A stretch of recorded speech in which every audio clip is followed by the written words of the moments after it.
Hey guys, here is a 5th generation Hyundai Elantra 2010 to 2005. The problem we have with this car is the high mount rear brake light burnt out.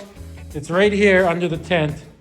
In this video, me and my neighbor Ryan are quickly gonna show you how to change that light bulb. Let's get into it right away.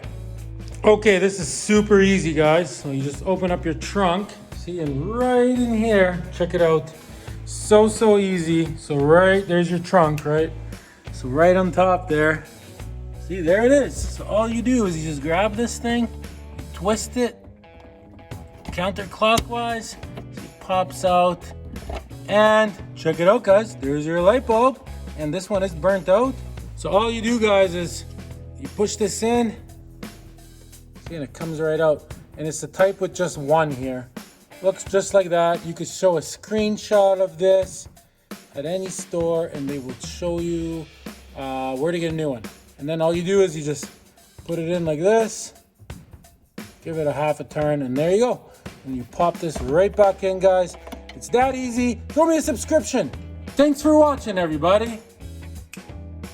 I love Problem Solver Garage. I will subscribe.